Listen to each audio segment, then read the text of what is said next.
Good morning, Greater Latrobe. From the WCAT TV studio, I'm Tyler Nelson alongside Delaney Mulroy. Coming up in today's show, next week is Red Ribbon Week.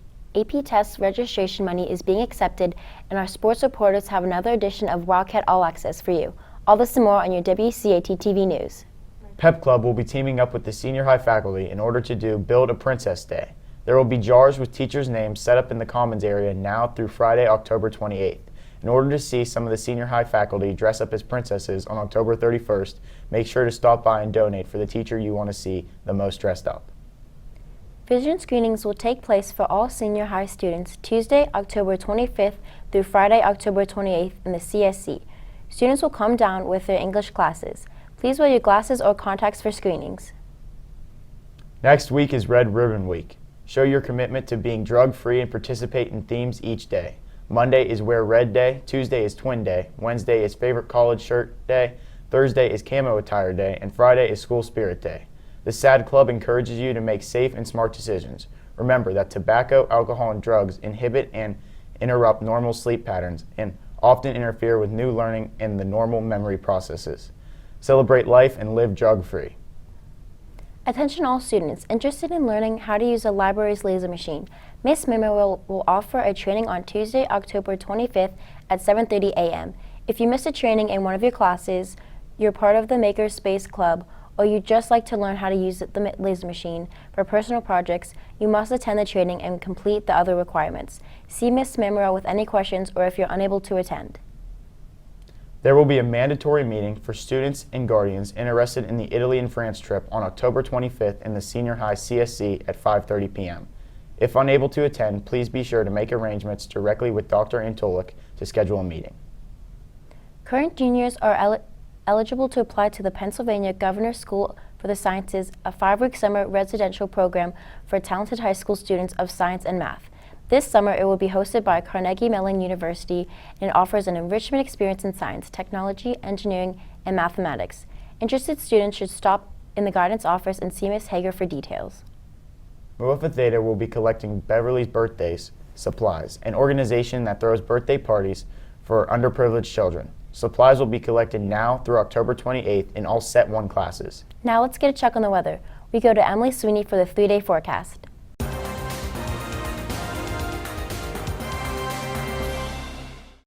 Good morning, Wildcats. Here's your 3-day forecast. Today we will see mostly cloudy skies with a high of 62 and a low of 41. Tomorrow there will be a high of 68 and a low of 42 with sunny skies. And finally, on Sunday, we can expect mostly sunny skies with a high of 68 and a low of 46. That's all for your 3-day forecast. Back to you.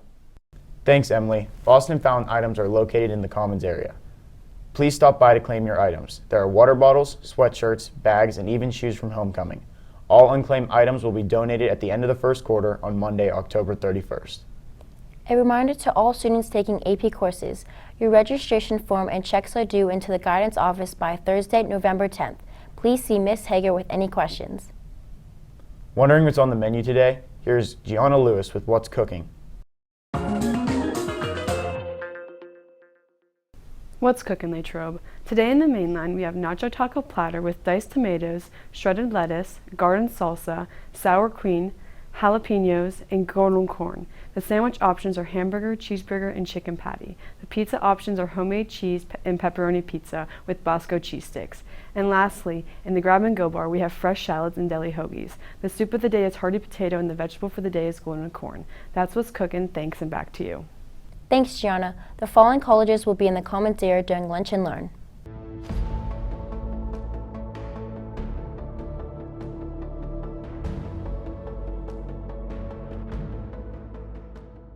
Thanks for tuning in to this edition of WCAT TV News. Have a great day, Latrobe. Stay tuned for Wildcat All Access.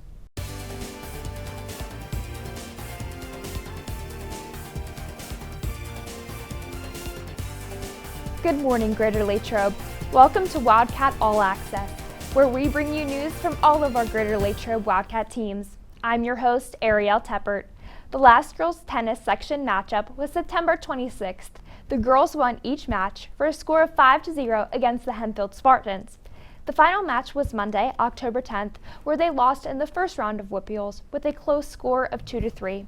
However, the wins came from Avery Massaro winning first singles 6-3 and 6-1, and at second doubles with Kira Florek and Ava Schoenfelter, both winning with a score of 6-2.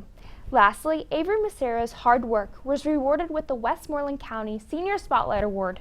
Massaro's tennis skills have caught the eyes of multiple spectators, and her performance is nothing short of spectacular. We head over to Emily Sweeney for an update on the field hockey team. Thanks, Ariel. The field hockey team continued their successful season when they won on Monday 3-0 against Upper St. Clair. Hope Cerny, assisted by Abby Hart, scored the first goal of the game early in the second quarter. Further in the quarter, Hart scored the second goal, one of her own, putting the team up 2-0.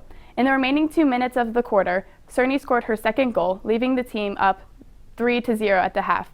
Although no goals were scored by either team in the second half, McKenna Brackney and Erin Yolowitz held off Upper St. Clair with the remainder of the game. The team closed out the fall regular season by hosting Norwin Wednesday evening. After a scoreless first half, the Wildcats finally connected on 2 penalty corners in the third quarter off the stick of Josie Stragus. Hope Cerny closed out the scoring with a fourth quarter goal assisted by Megan Brackney to end the game with 3-0 win. The Wildcats will wait for the location and time of the WPIAL AA semifinal game that will take place on Thursday, October 27th. That's all in field hockey team. Back to you, Ariel. Thanks, Emily. Now here's Alexis Knoll with an update on the boys soccer team. Thanks, Ariel. The boys soccer team is continuing to fight hard this season. The boys have an overall record of 3-9 and a conference record of 0-7. On Monday, the boys played Mount Pleasant, an even matchup team. The boys were able to win in overtime with the ending score being 4-3. Great work this season. Here are some team highlights edited by Quinlan Mulroy.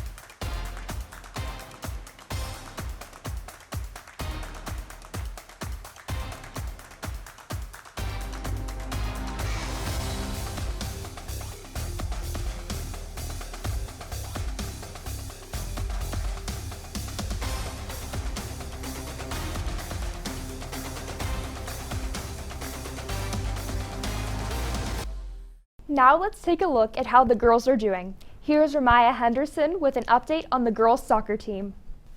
Thanks, Ariel. On October 11th, the girls soccer team faced Franklin Regional and didn't leave without a fight.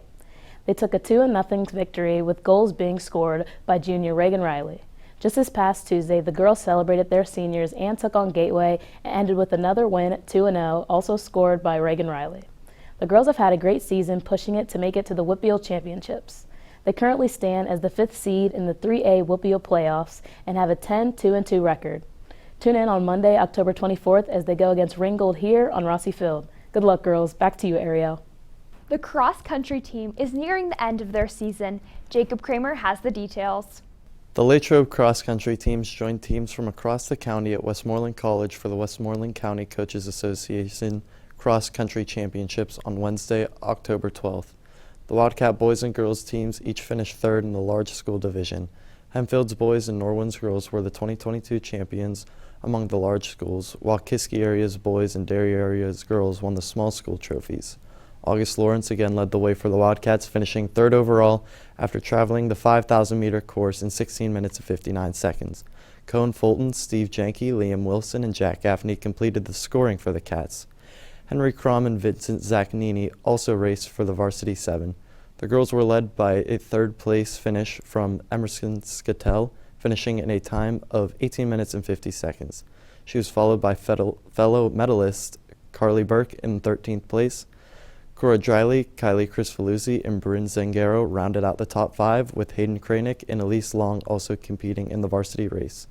The Wildcats were at Penn West California University, formerly known as CalU, to compete in the Tri-State Track Coaches Association Championships yesterday, and we will have a recap in our next show. Back to you, Ariel. The football team returns to Memorial Stadium tonight. Here is reporter Richard Hillwig with an update on the football team. Thanks, Ariel. The football team has been able to bounce back after going through a 3-game losing streak. In their Week 5 matchup against the Trinity Hillers, the team got a much-needed and season-saving win, 31-6. The following week, the team took care of business against the Ringgold Rams, 42-0, and just this past Friday, the team traveled to Connellsville to have a pivotal game against the Falcons. After charging ahead 7-0, the Wildcats didn't stop there. They dominated the first half of play and headed into halftime with a 43-3 lead and eventually won 43-13. 2 headlines came out of Friday's win. First being the fact that senior running back Robert Fulton broke the single-season rushing record for Latrobe Wildcat, breaking the record which was previously held by Dave Cox in 1989. The second headline being that the team secured a playoff spot in the WPIAL playoffs as a part of the Big 7 Conference. It's the team's first playoff berth since 2019 and the first one under Coach Brady. After a 2-3 start to the season, the team's record stands at 5-3 after these past 3 games. Tonight at Memorial Stadium, the Wildcats face off against a perennial powerhouse in high school football, the McKeesport Tigers, and will be looking to hand them their first loss of the season. Before tonight's game, Coach Brady outlined what the team needs to do in order to win against the Tigers. Yeah, I've seen these guys for the last dozen or so years, and this is, I think, their best team they've had in a long time. They're explosive on offense. They're, and then you throw in the fact that their offense is unique in a lot of ways. You don't see it. This is the only time all year you see it. They're really fast on defense. They're just relentless on defense. So, like I said, this is the best McKeesport team I've seen in probably a dozen or so years. But, we're going to play hard tonight and see what happens. The game will start at 7, and tonight's den theme is Casino. Back to you, Ariel. Thanks, Richard. The girls' volleyball team is continuing their stellar season. Reporter Tyler Nelson has the details. Thanks, Ariel. Your Wildcat girls volleyball team is still on a roll. After Tuesday night's 3-1 victory over the Kiski-Era Cavaliers, your Wildcats improved to an overall record of 15-0 and a section record of 11-0. With this win, the ladies also captured the WPIAL 3A Section 5 title. The girls have stacked up impressive win after impressive win this season. They have swept their former section foe, Penn Trafford, and have won 2 tournaments. The girls also handed 2 3-2 defeats to Armstrong, who has beat every other team in the section. All of this success would not be possible without the incredible play of senior setter Lily Fenton, senior middle blockers Emma Blair and Paige Watson, senior defensive specialist Gabby Suke, senior right side hitter Riley Quinn, senior libero Giovanna Jones, senior outside hitter Maya Kralik, and junior outside hitter Ellie Snyder. All the girls, whether on the court or not, play a vital role in this team's success. The team is ranked 3rd in the WPIAL according to the Pittsburgh Post-Gazette rankings, also are ranked 3rd in the WPIAL coaches poll, and lastly, they are 4th in the Week 7 PVCA state volleyball rankings. But the team is not aiming for 3rd or 4th. The girls are hoping come November they have 2 gold medals around their necks, a WPIAL and a PIAA title. I had the opportunity to talk to senior setter and Notre Dame commit Lily Fenton to ask some questions about her volleyball career. How has your family of Division I athletes helped shape you into a person and athlete you are today? Growing up, it's always just been competition between me and my siblings, and then that competition turned into support, and I don't think I would be able to make the decisions I have without their expertise and their firsthand knowledge of everything and going through the recruiting process and being collegiate athletes. They're really my #1 support system, and I couldn't have done any of it without them. What is your favorite part about being the setter? Being a setter is like being the quarterback on the volleyball court, and I think that's really cool. You get to run the offense and really just be the #1 supporter for your teammates because you put up a set that you know that they want and need, and then they get the kill, which is just the most awesome thing that you can do in volleyball. So it's really fun to be able to do that for my team. How long did it take you to reach 1,000 assists? So my freshman year, I ran a 6'2" with senior setter Abby Rulo, and my sophomore year, I ran a 6'2" with my sister, Emma Fenton. And so it wasn't until my junior year, when I was the only setter on the team, that I realized I could possibly get 1,000 assists because I had 500 assists at the end of the season. So it really became a possibility for me, and then that became my goal for my senior season. Lily and the girls volleyball team are off to a great start. We wish them the best of luck as the season continues. Go Wildcats. The Cats are back on the ice. Joe Coletti has an update on the hockey team. Hey Wildcats, our hockey team is off to another strong and fierce start, pummeling Franklin Regional on opening night by a score of 8-2, then defeating Hempfield the following week by a score of 5-1. Our captain, Peyton Myers, as well as seniors Fletcher Harvey and Josh Coffey, who lead the team in points, look to help continue our winning ways and a push for the playoffs. A big part in our early success has been our two new goaltenders, junior John Michael Kreitsch and senior Connor Ketty. Both have been brick walls in net and have been huge contributors in both wins. Reporter Ariel Teppert had a chance to speak with Nick Manalakis about how the season is going so far. With the hockey team's victory of 5-1 against Hempfield, what was the key to the team's success? I'd say definitely killing penalties. We took a lot of penalties in that game, and then obviously we contributed really well when it was a 5-on-5 game. Awesome. So you had a great game last Thursday. Tell me, what does your mindset consist of on game day? I'd say definitely just winning every shift. You have to take it one at a time, and definitely obviously winning the game. Perfect. With such a solid start to the season, the win against Franklin Regional and the win against Hempfield, what is the team's overall goal this season? We really hope to make a deep playoff run. We have a lot of experience under our belt, and obviously, hosting the Pens Cup wouldn't be a bad end at all. Thanks, Ariel. Also, congratulations to the Letterman Club Athlete of the Week, senior captain Peyton Myers. Peyton led the varsity ice hockey team against rival Franklin Regional. Peyton tallied 4 points with 2 goals and 2 assists in the 8-2 victory. Peyton and his team look to continue to create their path to a successful season. Congratulations, Peyton. Back to you, Ariel. Best of luck to all of our teams this week. Thanks for joining us for Wildcat All Access. Let's go Cats!